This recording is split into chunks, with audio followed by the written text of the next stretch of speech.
Hey guys, Danny Johnson here, and today we're going to be using this really cool pilot bearing puller to remove the pilot bearing in the back of the crankshaft. Now, the pilot bearing sits in the back of the crankshaft and it's pressed in. So basically, when the transmission goes into place, it goes through the clutch, through the flywheel, and it will go into the pilot bearing like this. So if that was the input shaft of your transmission, for example. And so today we're going to remove this, and all we're going to need is this 3/4 inch wrench and the tool.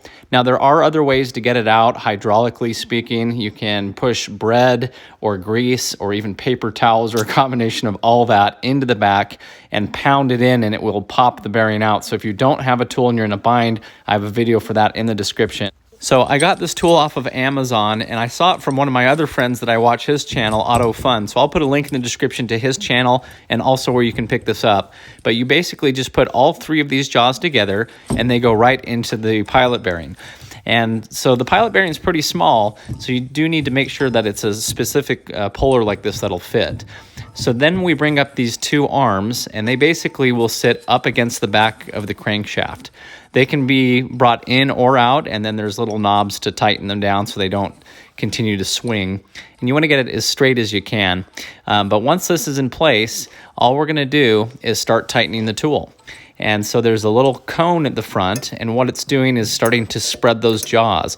So I sped this footage up so you could see it, but as we're tightening this, that metal piece is spreading the jaws out and putting pressure against it and bringing it back towards us. So as you can see, we are effortlessly turning this and bringing that pilot bearing right out. We're not having to make a mess with grease and towels and everything. So if you have a ratcheting wrench as well, you can also put it on here and speed things up. And so I was pretty much at the end of it when I switched the ratcheting wrench, but as you see, it pops right out.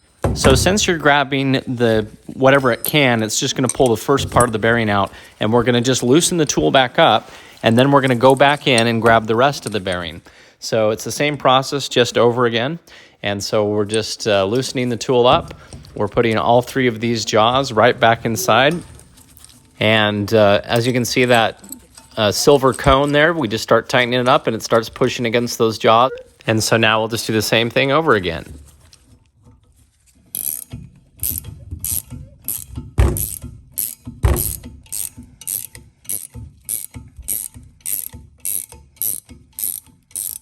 So there you have it, comes right out. I really love this tool. I've spent a lot of time and made a mess beating everything out when it's $25 for the tool. Check the video description again for that for my Amazon affiliate page. But anyway, thanks for watching. Hopefully you enjoyed the video. Check the video description. I have several videos like this, hundreds of videos actually, in a playlist about Mustang maintenance and repair and other tool reviews. So as always, thanks for watching, and check for that playlist in the video description. Thanks, guys.